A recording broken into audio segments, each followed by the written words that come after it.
और सतगुरु की शरण में गए तो सतगुरु की शरण में नाम की दीक्षा तब मिलती है। सतगुरु 3 चीज जगत में ले लेते हैं उनसे, तन भी, मन भी, धन भी, और उसके बदले में उनको क्या देते? श्रद्धा, विश्वास और यकीन, प्रीत और दृढ़ प्रतीति। सवाल पैदा हो सकता है कि ये चीज दे दी तो हमारा क्या रहा, लेकिन साथ ही साथ बात ये कही है कि शिष्य को ऐसा चाहिए गुरु को सर्वस्व दे, गुरु को ऐसा चाहिए शिष्य का कुछ नहीं ले। शिष्य की तो धारणा ये होनी चाहिए मेरा जो कुछ है सतगुरु का है, और गुरु को ये चाहिए उसका ले नहीं कुछ भी। अब ये लेने देने की बात क्या आई कि शिष्य संसारी पदार्थों का देना लेना तो कोई मायने नहीं रखता। ये तो मिट्टी के समान है, आज किसी के पास है कल किसी के पास हो। ना ये साथ लेके आए थे ना ये साथ जाएंगे। इंसान जब दुनिया में आया था तो नंगा आया था, तन पर कपड़ा भी नहीं था, लेकिन इसने लाखों करोड़ों के ये जो बंधन जोड़ लिए वो मुश्किल करते हैं। अब रही 3 चीज गुरु को देने की बात कि वो तीनों चीज गुरु की आज्ञा के बिना नहीं चलना चाहिए या उनको व्यर्थ में नहीं खोना चाहिए। तन के लिए गुरु कहते हैं कि तन से सेवा करो, तन से नेक काम करो, पर उपकार करो, पर हित करो। क्या फायदा? सब संतों ने यही बात कही है कि तन की पवित्रता सेवा करने से होती है। गुरुद्वारों में जाओगे सेवा को प्रमुख रखते हैं, आश्रमों में जाओगे सेवा को प्रमुख रखते हैं, क्योंकि सेवा करते वक्त ये नहीं देखा जाता ये छोटा है, बड़ा है, ऊंच है, नीच है। सेवा भी नहीं देखी जाती किस चीज़ की। झाड़ू की सेवा मिली, बर्तन उठाने की मिली, जूती उठाने की मिली, प्रसाद खिलाने की मिली, प्रसाद बनाने की मिली। सेवा, सेवा संगत की सेवा जो भी मिल जाती है। और इसके अलावा फिर घर में सेवा, माँ बाप की, सास ससुर की, बूढ़े बुजुर्ग की, जरूरतमंद की, बीमार की। बाहर समाज में जरूरतमंद आदमी की, भूखा गरीब, जिससे तुम जो भी मदद कर सकते हो वो मदद करनी चाहिए। ये सेवा है। अकेली ये सेवा काम नहीं देगी कि दरबार में गए, झाड़ू काट के 2 दिन या आध घंटा आगे तो तुम पार उतर जाओगे। नहीं, सेवा हमारे जीवन का एक प्रमुख अंग होना चाहिए। दूसरे का हित सोचना चाहिए कि दूसरे का हम भलाई कैसे करें। सब संतों ने कही परहित, अपनी रामायण में ही लिखा है कि परहित समान धर्म नहीं कोई, कि दूसरे का हित करना, भलाई करना, परोपकार करना, इससे बढ़ के कोई धर्म नहीं है। धर्म नाम इसका है। कोई कबीर पंथी, कोई दादू पंथी, कोई सिख धर्म को, कोई हिंदू धर्म को, कोई जैन, मुस्लिम, कोई क्रिश्चियन बन गए, ये धर्म नहीं है।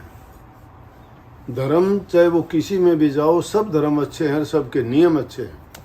कोई धर्म किसी को बुरा करने की नहीं कहता, लेकिन धर्म में रहते हुए भी जाते गुरुद्वारे में करते निंदा है बैठ के वहाँ, जाते आश्रमों में है करते हैं लोगों की बुराइयाँ वो सीखते हैं, जाते मंदिरों में है पूजा करनी चाहिए, वहाँ नज़र तुम्हारी दूसरी होती है। तो जहाँ कहीं भी जाता है उन नियम और मर्यादाओं का जो पालन करता है और सही बातों को जो मानता है तो उसका मन पवित्र अपने आप होगा। तो पहले ही बताई कि तन सतगुरु को देने की जरूरत नहीं। क्यों लेगा आपका तन उसके पास है। तन का मतलब है कि गुरु की आज्ञा में तन से जो सेवा करनी हो उसमें गुरु की मौज परखो कि गुरु क्या चाहता है, क्या सेवा करना। अगर गुरु भी तुम्हें गलत तरीके से या गलत कोई सेवा ऐसा बात कहता है जो मतलब सर्वजन हित और सर्वजन सुखाय के नहीं, उसे नहीं करनी चाहिए। मन की सेवा सबसे उत्तम यह है कि मन को गुरु के चरणों में लगाओ। मन के अंदर पूरा यकीन और विश्वास रखो। गुरु को जब तक तुम्हें परमात्म शक्ति के रूप में नहीं मानते हो तब तक गुरु धारण करना तुम्हारा गलत है। जिन लोगों ने पत्थर की मूर्ति को भी गुरु माना, उनको भी उनका विश्वास के अनुसार जो उनने चाहा उनके सारे काम हुए।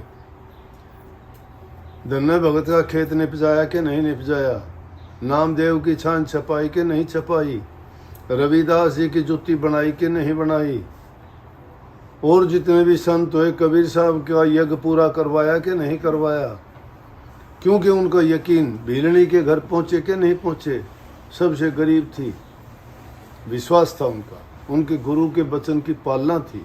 अब नाम से तो गुरु धारण कर लिया, ना कभी नाम याद रखा, ना कभी गुरु की तरफ लगी, ना उनसे प्रेम जुड़ा, ना प्रीत हुई, मन लगाया किसी और के साथ, नाम गुरु का लेते हो। मन गुरु से लगा दिया तो दूसरे को वहां कहाँ ठोड़ मिलेगी। सहजोबाई बहुत प्रसिद्ध हुई है राजस्थान में, इतनी सच्ची भक्त संत गति की थी वो भी।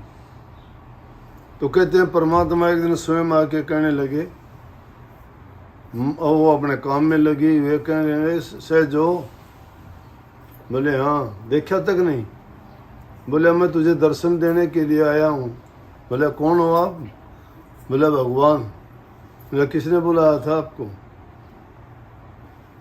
बोला कि वैसे अकारण आए हो, आगे तो आगे बोलो क्या बात है। अरे मुझे बैठने के लिए भी नहीं कहेगी क्या? मेरा बैठने के लिए तो एक ही जगह है, एक ही आसन है, उस पर मेरे गुरुजी बैठेंगे, आपके लिए नहीं है। बोला तो मुझे कुछ सेवा का मौका दे दे। बोला मेरे गुरुजी आएंगे जब पंखा कर लेना, थोड़ा मौका मिल जाएगा। शरणदास था उसका गुरु, और सुखदेव मुनि का शिष्य था वो। तो ऐसी धारणा जिसकी गुरु के संग लगती है उसका मन मुड़ता है, नहीं तो मन संसार में डोलता है, क्या खा लूं, क्या ले लूं, क्या पी लूं, क्या कहाँ घूम लूं, किससे बात करूं, किससे नहीं करूं, मन टिकता ही नहीं। मन जिसका टिक गया करो, दूसरी बात उसका मन टिक गया, उसका टिक गया, वो अपनी मस्ती में, उसको पता ही नहीं कौन क्या बात करता है, क्या करता है, करते रहो। मन जिसका एक जगह जब लग गया तो दूसरी जगह उसको जाने की जरूरत क्या है। इस प्रकार जो मन को दे, और उनका नाम प्रेमी नाम है। और स्वामी जी महाराज ने सार बचन में पूरा कलाम लिखा है ये, प्रेमी सुनो प्रेम की बात, सेवा करो प्रेम से गुरु की, और दर्शन पर बल बल जात, बचन प्यारे गुरु के ऐसे जैसे माता सुतोतरी बात, उठत बैठत सोवत जागत, खावत पीत बिसर नहीं जात, ऐसी लगन गुरु संग जाकी, वो गुरुमुख परमार्थ पात। मन की बात पूछी ना आपने, वो ऐसे जीव हैं वो परमार्थ के रास्ते में उन्नति प्राप्त करते हैं। और जब लग ऐसी लगन नहीं है तब लग हिरसी जानो जात। जब तक ये लगन नहीं है ना, तब तक तो हिरस करते हो, दूसरे की नकल करते हो, रीस करते हो। दिल की बात नहीं है ये। दिल के बात जिसमें जच जाती है उसको फिर परवाह ही नहीं है, बेपरवाह है, मस्त है अपनी मस्ती। उसको एक ही चाहिए, वो मिला हुआ है, उसमें परमात्म रूप देखता है। वास्तव में गुरु परमात्म रूप है भी है। और बता दूं मैं आपको, जो तुम्हें उसका साक्षात करवाता है, उसके गुणों का बखान करता है, उसका रास्ता दिखाता है और तुम्हारे मन को पवित्र बना के उस ओर मोड़ता है, वो काम तो परमात्मा भी नहीं करता।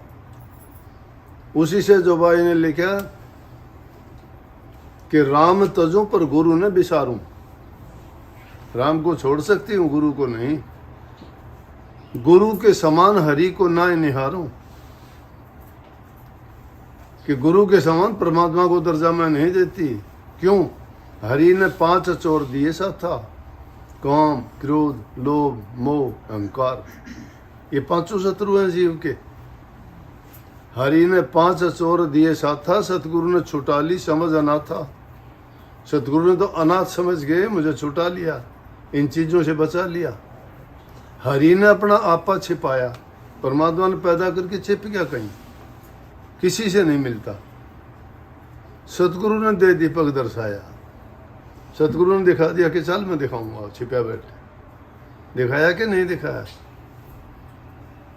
फिर कहिए हरि रूसे तो रूसण दे, और तू भी दे सिटका, सतगुरु सिर पर राखिए आप पे करे सहा। कबीर साहब भी कहते हैं गुरु माथे ते उतरे शब्द बिहुना हो, अर्ता को काल घसीट सिर बचा नहीं सकता कोई। सतगुरु अगर तुम्हारे माथे से उतरने का मतलब तुम्हारे ख्यालात से, तुम्हारे विचार से, तुम्हारे कर्मों से अगर तुमने गुरु को भुला दिया है तो माथे से उतरना हो गया वो, तो शब्द से बेहून हो जाएगा वो, भक्ति से दूर चला जाएगा और उसको काल घसीटता है। बचने का खाना नहीं है, कहीं भी जाओ कोई उसको छुटाने वाला नहीं। अगर बचेगा तो गुरु की दया और मेहर से ही बच सकता है। इसलिए इस मन को गुरु के चरण में लगाओ, गुरु को सर्वस्व मानो, गुरु की पूजा, गुरु का ध्यान, गुरु के वचन की पालना, गुरु की आज्ञा में बरतना और सब कुछ, क्योंकि गुरु ब्रह्मा, गुरु विष्णु, गुरुदेव महेश्वर, साक्षात गुरु पार ब्रह्म तस्वे श्री गुरु नमः।